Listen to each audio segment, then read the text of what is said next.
All right, good morning. All right, today we're going to talk about the Catechism certification and ongoing formation. And you're in BFCL right now, right? Okay. But there's more than just BFCL. So I want you to answer a question, divide into groups. You can do groups in your table. What are the benefits of you or your catechist earning the Catechism certificate? Okay, I'll give you a minute or two to talk, but among your table, what do you think are the benefits? And have a spokesman because I'm going to go to each of the tables. What is some of the benefits of earning your catechist certificate? Go. You have 2 minutes. And Jennifer had started on what she saw, but it's not so much the certificate, but it's going through the sessions, getting the information. And yes, for some of my teachers who have had their certificates, when God gave them out, it's saying, well, I have updates. I have, can see? Because there it is. And so for me, I see it as beneficial in getting a information that I'm going to take back and share. What about you?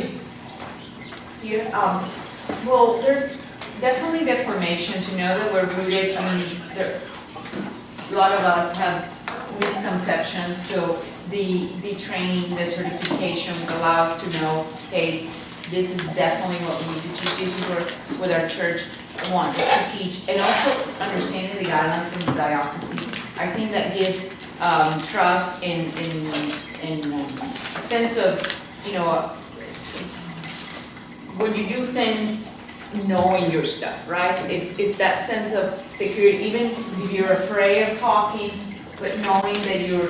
It gives you a sense of confidence. Confidence, that's the perfect. Confidence. Anybody else? Anybody else? Yes, what'd you come up with? We talked about, not, again, like Linda said, it's not so much having the certificate in hand, but the depth of what we can take back to our respective parishes. And in case we were to move from one parish to the other parish would say, where are you?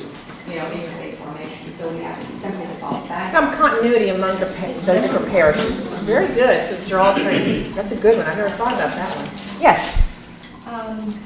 We all believe and understand that the kids are there in the community. However, it's just human that without a leader, someone who's willing to step out into the air, as it were, people want a sense of direction. They're willing, they're good-hearted. Sometimes they need to be prompted a little, but unless there's a direction and someone saying, we're going to do it this way, or this is the way we're going to go, and y'all are doing leadership. And so anything we do to develop our own leadership gives them confidence in turn, and then they can start finding out. Perfect. Anybody else? Share? You want to share what you came up with? Back there? Angela?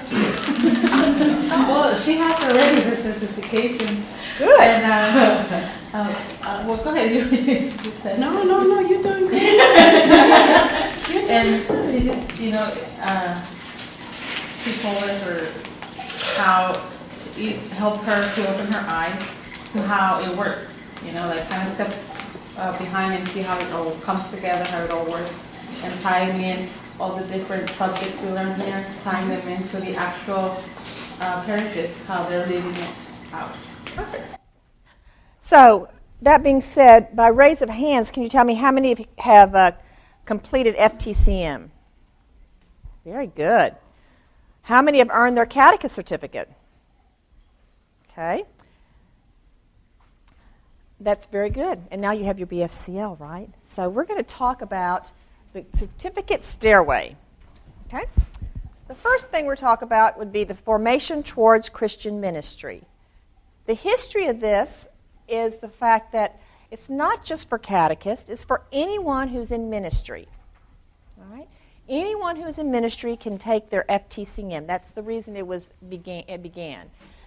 There was a time where after FTCEM, you could choose one of three certificates, your catechism certificate, Or you could have one in liturgy, or you could have one in social justice. And the other two have kind of fallen behind. They don't do them anymore. But we still do the Catechism Certificate. And so the formation is towards Christian ministry. Whether you're an EM, whether you're a lector, whether you do social services, it is for all those who are in Christian ministry so that you know your faith well. It's hard to be a minister if you don't know the faith you're ministering to. Okay? Now, you can have your FTCEM certificate and not have your Catechism certificate. And you can have your Catechism certificate and not have your FTCEM certificate. They are two completely different parts. And we'll go into that a little bit later. But to have the FTCEM certificate, you have to attend all the courses and the days of reflection. For the Catechism certificate, it will satisfy your part of your requirement for the Catechism certificate, but so will, a theology degree. So will University of Dayton, and we'll go more into detail later. Next would be the Catechism certificate, and we'll go into that a little bit more. But the Catechism certificate is not only the theology that you get from FTCEM, but also a practical learning thing that you would get in modules. It also is experience, and there's also a component for spirituality, because you need all that in order to be an effective catechist. The next step would be BFCL for leadership, right? So this is for all the catechists, but if you want to be a leader, this is where you would come in and take the, just like you, BFCL. We have those who are paid professional leaders. We have those who are volunteers. We have those who are coordinators. We have all kind of people. But if you are directing volunteers in some way, you are in a sense of leadership, and this is what you need to have, because you want to make sure that you're, as someone said, be consistent throughout the archdiocese. That's the reason you would come. Catechetical Leadership Institute. We'll talk a little bit more about that. But that's after you've been a leader for a while. And it is 2 years, and we'll go in more into that. 1 year's theology, 1 year is your practical. And then you have your certificate from the USCCB. Now, this is a certification where this is a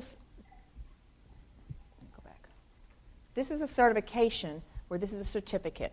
The difference between a certificate and a certification.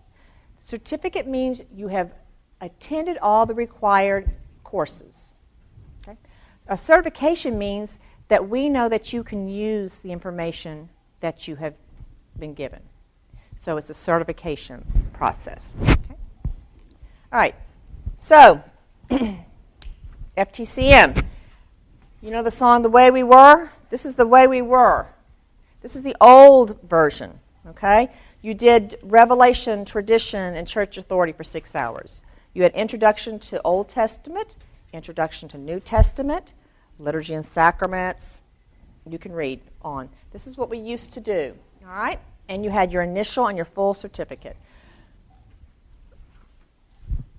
Our office is always trying to be on the cutting edge of faith formation, the paradigm shift to faith formation, methodology, and technology. Right?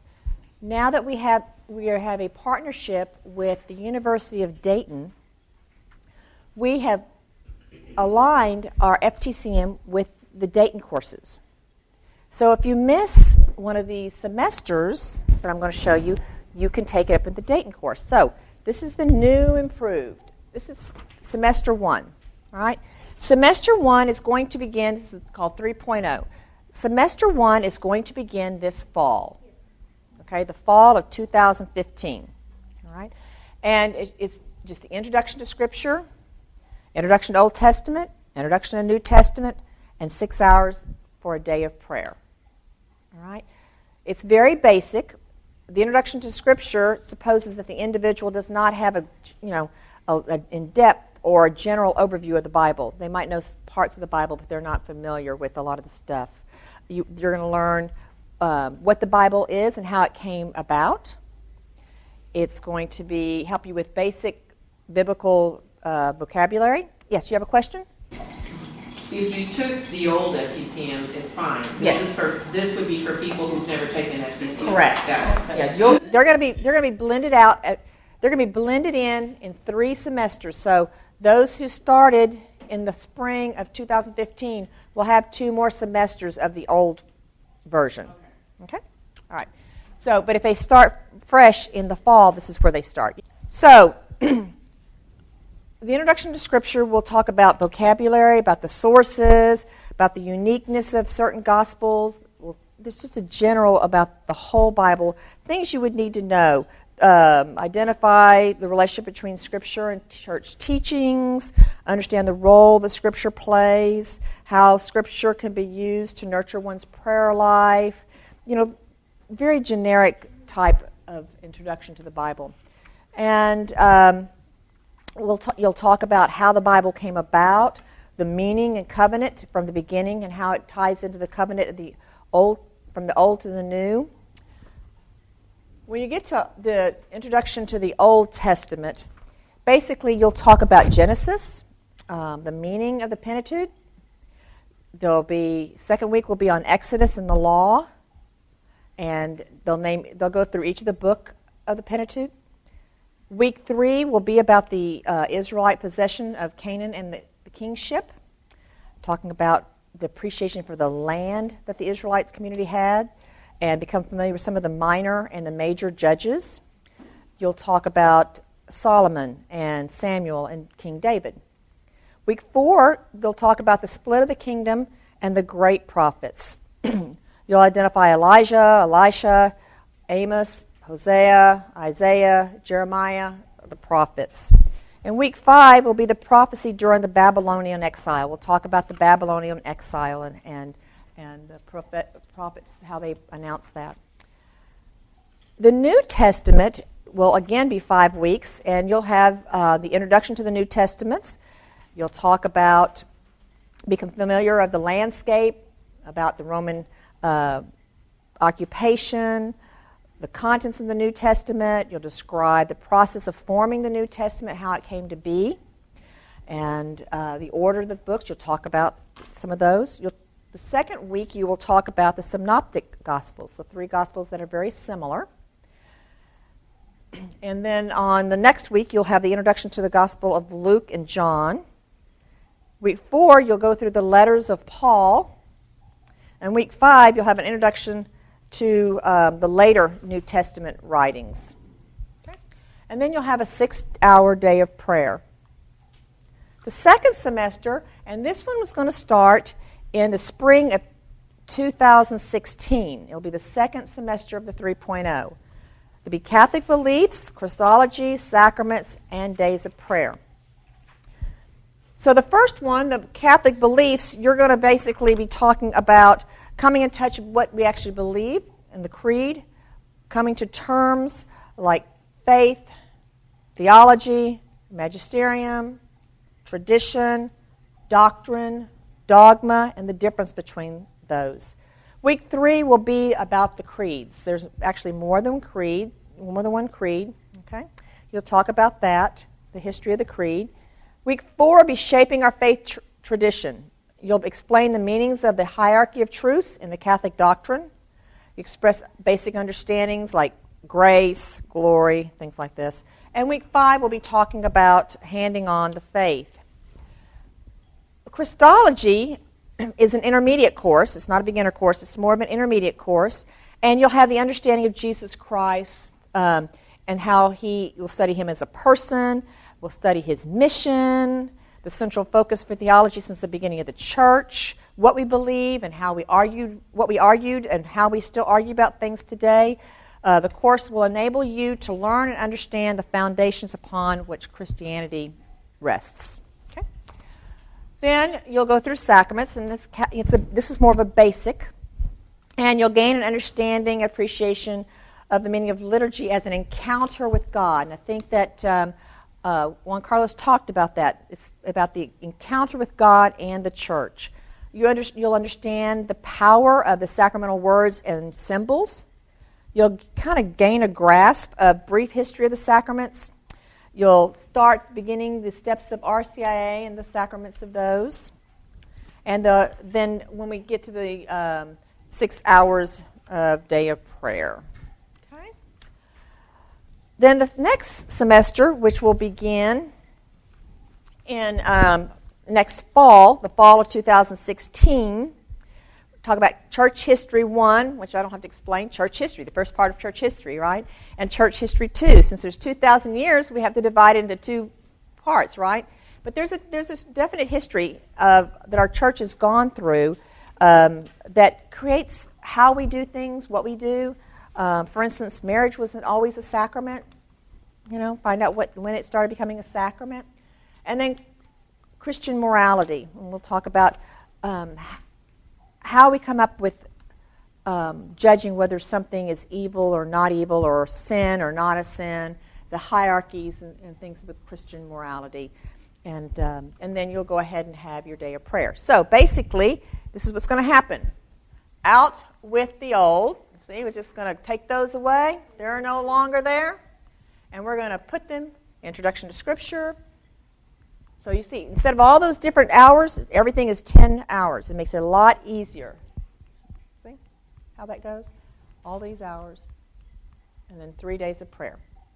So instead of 2 hours of this, 6 hours of this, 4 hours, everything is 10 hours. It makes it very easy. One of the reasons we're doing that is because of our partnership with the University of Dayton. Okay. So if you can't go to one of these courses, you can take it online. The online course is $40. Okay. Now let me tell you a little bit about the online courses. It's not a matter of you can just do it on Saturday and Sunday and be done with it. It's not along that line. It's more the fact that you are giving a reading assignment for the week. You have to answer the questions that they pose and post the answers. And then you are required to respond to a certain number of other posts, and they're supposed to respond to your post by Saturday evening. So you can't wait till Friday to read everything and post all you want. So it does take a certain discipline. If you have a 9-to-5 job and children at home, that is not the course for you. If you're an empty nester, you can do it when you come home at night. If you work with the parish, you can do it on, the nights that you come in late and work late, you can do it in the morning. As long as you can schedule a daily time. But like I said, if you're working 9 to 5 and have children, this is not for you unless you want no sleep. Okay? So, but it does correlate with each other. There's a definite correlation, and so that's the reason we did that, to make it easier. We really are striving to make it easier for you. Okay? So any questions about FTCEM? Because this is what you'll get once you do your FTCEM. You get your nice little certificate, Formation for Christian Ministry. Okay? Yes? Okay, for the online courses, you have to fill out the application that was put online, and I just put a little online form. You go to the University of Dayton. There's a link. If you go to our website, there is a link to the University of Dayton. And you register through them. And then we will send you a certificate when you complete your course. You're going to be doing the fall, spring, fall. Mm-hmm. If you're going to do the ones through Archdiocese, you fill out the form that we have. If you're going to do the University of Dayton, you register with them. It's 2 different registrations. Okay? All right. So, On that, just a question, on the semesters, you have to take the entire semester. You can't pick and choose. You have to take. no, you can if you miss one of the topics, the 10-hour topics, you can take that topic with the University of Dayton. No. My question is, at the University of Dayton, what you were saying a minute ago was if you're a working mother and all of that, you can't take it because it is weekly. You're signing up for these 30 hours, and so you have to complete the 30 hours in the fall. It's not 10 like hours. just- It's 10 hours. Well, it's 10 hours per unit. Per topic. Per topic. Per But it's not like class. you can just, it's not like a course that you can just, okay, in the fall, I'm just going to take Introduction to Scripture, and that's all I'm going to take. Yes, have you to take can. off the- You No. can. You can. Okay. At the University of Dayton, you can do that. You can take the course, one course at a time. Each of those 10 hours is a course. Got it, that's what I want. So that might be better for someone, like you said, that they can't commit to 30 hours or, all 12 weeks. As long as they can pick out a daily time to do something every day. Right. Yes. Okay. Mhm. Good question. All right. So this is the old modules. All right. Y'all familiar with this? So this is for the Catechism Certificate. Catechism Certificate now. Right. Catechism Modules. These are the modules part of the Catechism Certificate. We had the person of, getting started, basic lesson planning. They're all 2 hours. We are changing that around now. We're improving it. One of the reasons we are changing is because our methodology. We're learning a lot more about how adults learn. There'll be more interactive conversation. There'll be projects. You'll have what they call an essential question. Like I asked you, this essential question was, what are the benefits of having your Catechism Certificate? I'm going to ask you again at the end and see if you have come up with a different answer. So we've looked at these and we had a committee. What worked well with it? What didn't work well with it? Some of the things were outdated. This has been around since a long time, before I was a catechist. And we found that some of this stuff has changed. There's been ecumenical changes. There's been writings. There's been papers written. So we had to update it. So what we did was we took out these 4. Person of the catechist, getting started as a catechist, catechesis and liturgy, and spirituality of the catechist. The person of the catechist is now the vocation of the catechist. All right, and these will refer to the NDC and the GDC, which there was no NDC and GDC when we did the first modules. So those are 2 major documents that do affect, we talked about that yesterday, do affect it. All right, so we had the vocation. Getting started as the catechist, we got rid of altogether. And the reason is, it's going to be implemented in our age-appropriate models. You know how you had age-appropriate basic lesson planning? This is going to change eventually. And you're going to have in each age group, spirituality of that age group, development of that age group, and lesson plans of that age group. And that will encompass the getting started. Okay, we'll be part of that because that's a lot about discipline and age groups. Okay. Liturgical catechesis is different than catechesis and liturgy. Catechesis and liturgy lends itself to 2 separate things that you kind of bring together. Liturgical catechesis is one entity. And so we lean towards that. And then spirituality and, what's this word we keep talking about? Evangelization, right? If we say it's important, well, it should be in our training if it's all that important, correct? So these will be, their entrance into the world will be next Saturday. Okay? Next Saturday will be a pilot. Okay? They are fluid documents. We're writing them so that they don't go dormant like our other ones did. We will always be revising and implementing. They're going to grow. Say that again. I'm sorry. These 4 have already been taken out off. Okay. These will be new as of Saturday. And that's the Festival of Modules. Festival of Modules, correct. These are the 4 that we're going to be implementing. Okay? This framework, the model on the framework isn't the same one you received, because what you received was the training on the framework for catechetical leaders. This is for how the catechists will use in their lesson planning. It's a different way of looking at things. You have to remember, our texts that we use are not your curriculum. We are writing curriculum for you. The texts are tools. And you need to teach from the book in the framework, the age group for the framework. It's going to change how the catechists teach. It's not just opening a book and reading the book anymore. The book is a tool. Okay? And we have to teach them how to do that, right? So this is important. All right? Now, these modules are the old ones that we are working on, all right?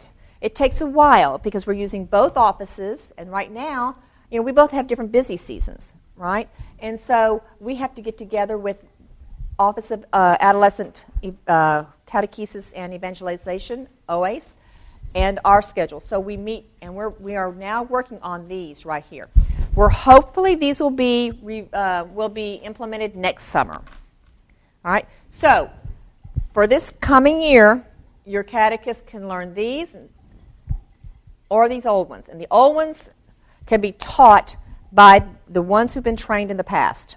The ones that have been trained by this can continue to teach those. These have a different training because it's a different methodology. They will receive a certificate when they finish the training for the new modules. Yes? So my question was, if we already have had the old ones, would you recommend that we take the It new would ones? count. No, you can take the new ones as your electives Yeah. if you want to. I mean, that's what I would do if I was the catechist. I would want to take these. Whoops. I would want to take these for sure, if just to know personally, because I want to That's teach what I them would as catechetical leader. I want to be able to teach them, and in order to teach them, you have to have the training and you have to attend the class. You have to experience the class. Yes. Good question. Well, these are catechetical modules. What we want is we want all of our catechists to be trained. A. B is that if we come or whoever we bring to these festival of modules next week, then we will be qualified to then go back and teach it to our own. No.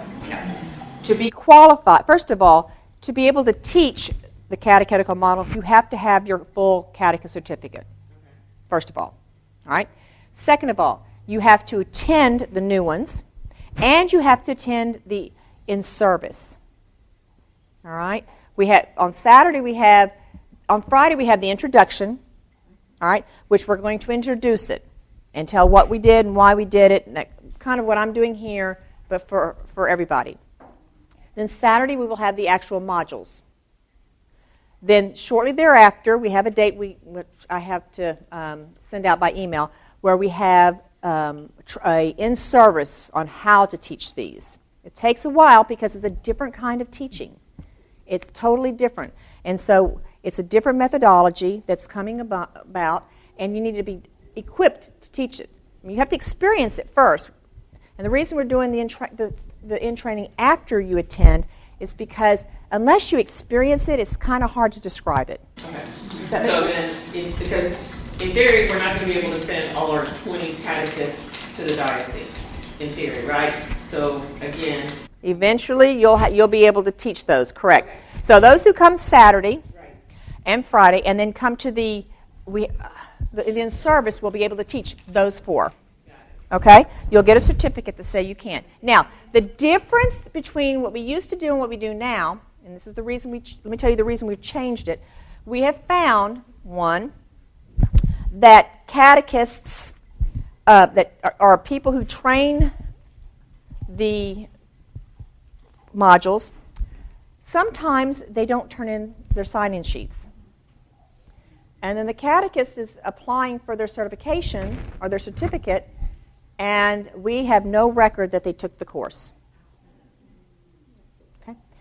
So, or we have people will call and say, I need someone to teach basic lesson planning. Do you have anybody? And I look at my list. Well, there are people on there that have retired 10 years ago. There are people that have already met their maker. That list is forever long of people some people aren't even Catholic anymore. Okay? So, we have to have a way to keep it a current list. So once you get your certificate, you have to reapply every other year. Now, you don't have to, if we're teaching new, then you'll have to take a refresher. More than likely, it's just a matter of giving us your current contact information, because not everybody stays in the same house for 50 years, right? So every other year, you'll have to be able to teach, you'll have to register with us, all right? The other thing we're requiring is that you put online the modules you're about to teach. There's instructions on there. We have written instructions, and Juan Carlos, have you uploaded the new ones yet? There's verbal instructions on how to do it as well. So it's very easy. That way we know that there's modules being taught.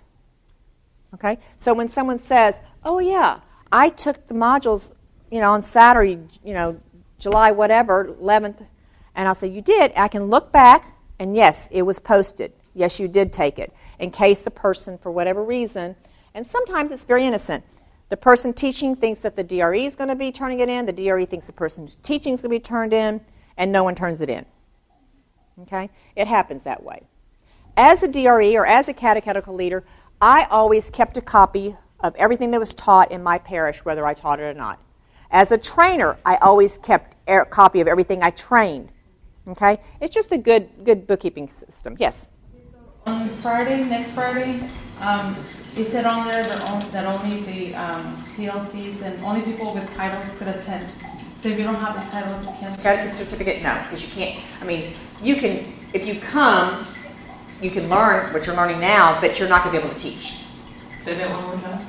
If you come and don't have your What was her catechism. question? I missed it. Her question was, it says for PCLs and leaders was Friday, okay? Was the Friday, it was orientation. Right. All right, it wasn't for catechists. We didn't want catechists going there. Right. But if you go to that and do not have your catechism certificate, you still can't teach. You have to have your catechism certificate in order to teach Okay. the But modules. you're not discouraging them to come. You No. want the leaders to come, you just can't teach them. Exactly. Okay. That was pretty cool. All right. So, any other questions? Yes. Yes, I just want to make sure I heard things correctly. Once we get our catechist certificate, we must reapply every other year. Is that as a catechist or as a trainer? As the trainer. Okay. This is for the trainers. Okay. So, once you get your catechist certificate and you're approved as a trainer, and you've done your work, you're in services to be a trainer, then you need to reapply to be a trainer every other year. Right. So once you have your catechism certificate and you have your certificate that allows you to be a trainer or facilitator, okay, then that person that wants to be the facilitator has to re-register. It's not, re-register every other year in order to be able to teach. Just because we have to be able to have a handle on who's teaching, who's not teaching, where they are located, how to get in touch with them. So we can also, when people call and say, who do you have that can teach this, we can tell them. Okay?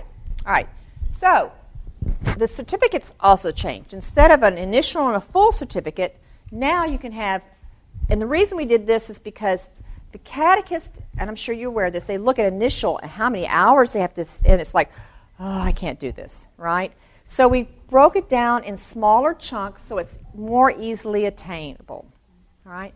So for the first level, you just have to have 5 catechetical modules, and then 3 content courses. That's your FTCEM or FPMC. So English and Spanish is changing. It's not just English, all right? In the FTCEM. Spanish catechists, the Spanish modules have not been done yet. They're still working on that, all right? But just the English has the new ones. Level 2 certificate would be 5 catechetical modules, and then 3 content courses, FTCM or FPMC, and then the 6 hours day of prayer. So you have, by the time you have level 2, you have all your modules, right? There's 10 of them. So to get level 3, you have to have your last 3 content courses, 3 electives, and 6-hour day of prayer. So you have your 18 hours of prayer. Okay, and then you have to have minimum of 2 years to have your level 3. Yes? Huh?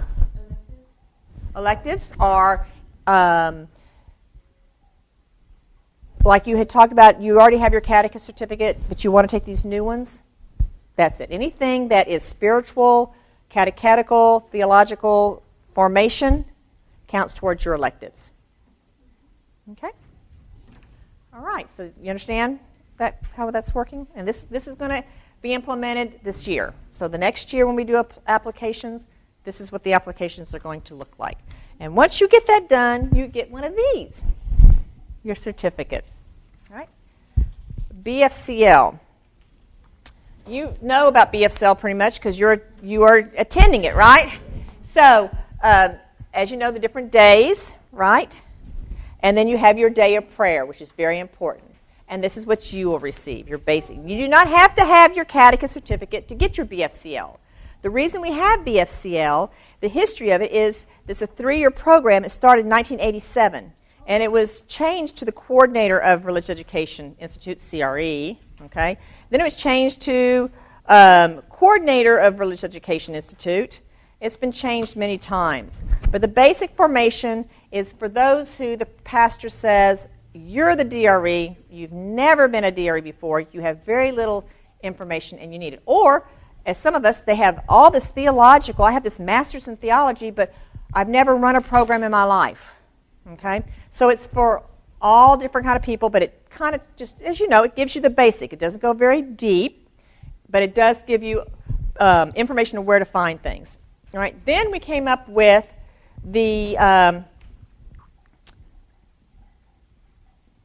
CLI, Catechetical Leadership Institute. All right? Catechetical Leadership Institute. The first year is your theological year. Now, FTCEM is more a high school, undergrad, kind of your early, just very basic. This is more in depth. When you go to CLI, we get the professors from University of St. Thomas, or at least someone who has their master's to teach it. Okay, so it's more in depth. These are the topics it talks about. The second year is your skills year, and it goes more into depth. All right, you have your competencies. I showed you. I gave you your competencies as one of your handouts out front. Okay, your competencies, right? Okay, we'll talk a bit more about that later, but looks like that. Yep. All right. So we talk in more in depth, like records and budgets, catechizing for a just world, family systems. So these are more in depth. It's a whole day on one topic instead of these 2-hour increments like we're giving you. And we ask that you have at least 2 to 3 years experience of being a DRE before you do the CLI. Okay? For those who have their master's in theology, they can do just the skills year to get their CLI. Yes? So I'm actually thinking ahead right now. Mm-hmm. I've done, got a little more information with the FTCM. Uh-huh. My next is to do the FTCM. Right. That's the fall, spring, and fall. Right. So if I want to do the CLI, I have to begin on spring 2017. It starts in January. It's a calendar It year. starts in 2017. Right. You can do it. Yeah, I can But do could it. she I'm start gonna now? I guess my question is, could she start in August with maintaining professional do it. No, boundaries? because I need to have, I mean, it's They have to be in basically, that order. because basically FTCM is high school. Yeah. CLI. You have to have your catechism certificate at least, and be a leader for at least 2 to 3 years. I'm 1 year now as a parish life, so I need 2 more years. All right. Right. So, and this is the certificate you get with the Catechetical Leadership Institute. Yes. Is that CLI offered during the day, or will it be? It's during the day. Killing me, I know that, don't you? And the reason during the day is because it's 7 hours. We can't, if we start at 5 o'clock in the evening, we'd have to end up at 1 o'clock on a Saturday. Right now, it's not offered on Saturday. Our plan is to eventually offer it on Saturdays. That's our plan. Like 2017, it will be good. Right. We have tried. Yeah. When we do it, the reason, here's the situation we have. There are those who work a regular 9-to-5 job and also at their parish, right? Those people will come on Saturday, right? We have to have a certain amount of people to justify paying the professors.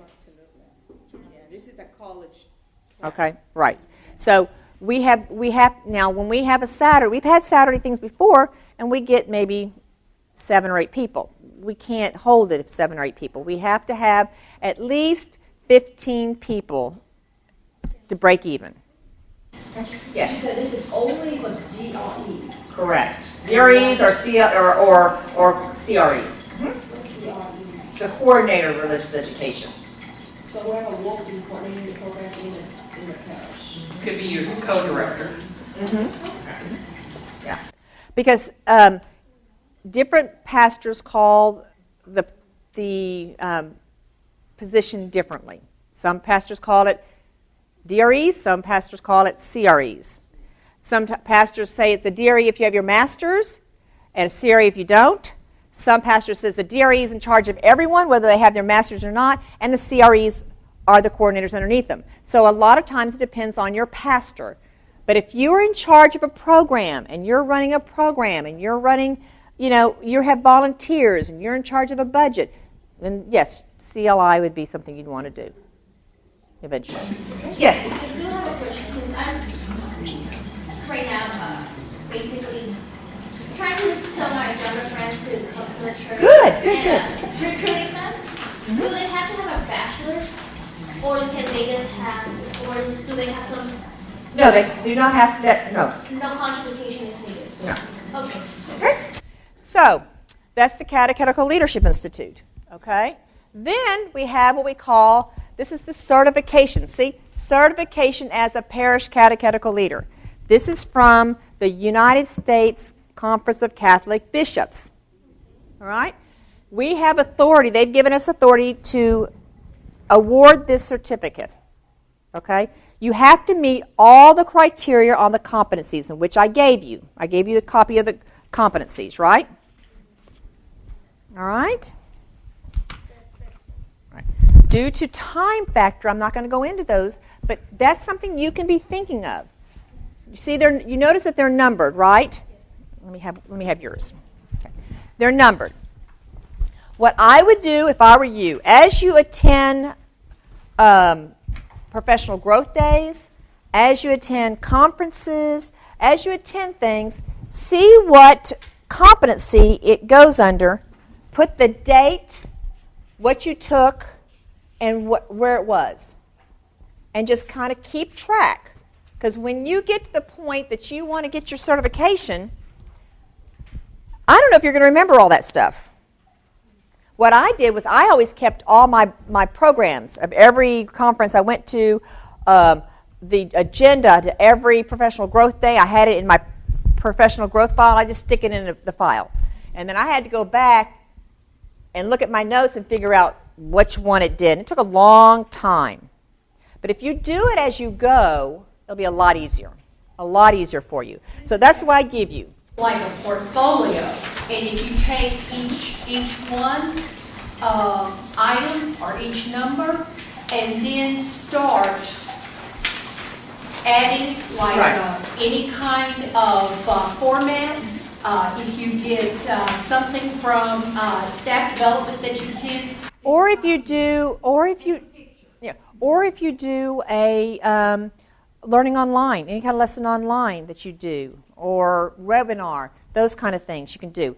They're divided into human competencies, spiritual competencies, intellectual competencies, and pastoral competencies. And if you look, they'll have the generic.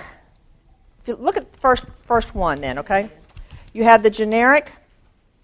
The human talks about the vision statement, the core competencies. All right?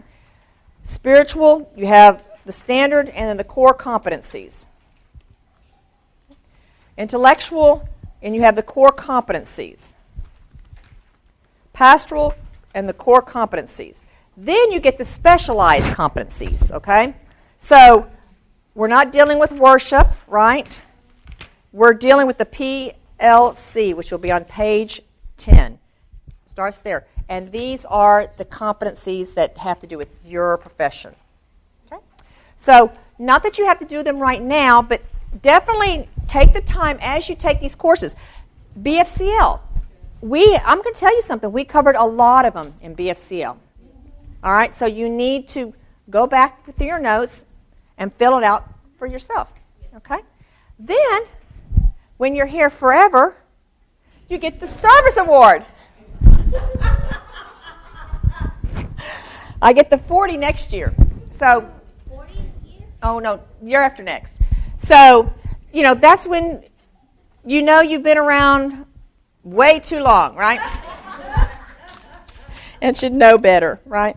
So, now I will ask you once again, what is the importance of obtaining your catechist certificate? Do you have the same answer? No. Well, how is it different, Irma?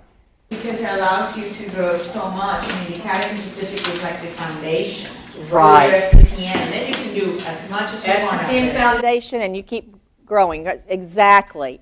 It is a start. It's the fire. You think of building a fire. Does anybody a scout or know how to build a fire? Okay, I love using word pictures, but you start with the kindling, right? The little bitty stuff that catches on fire. All right, if you don't feed it, what happens? Dies out, okay? But what do? You put tinder on top of that, right? And because it burns quick, but it stays a little longer. And then what do you have to do? You have to put your fuel on, right? And you keep adding fuel. And so think of FTCM and the FTCM is like that kindling, right? And your Catechism Certificate is that tinder, and you're on fire. And then you start getting bigger logs, BFCL, and then you want this big old bonfire. So you get the CLI and the USCCB, right? And you're on fire for God, right? And you can catch other people on fire for God. So think of it's building, right? It's a building, right? Any questions? Well, you deserve a break.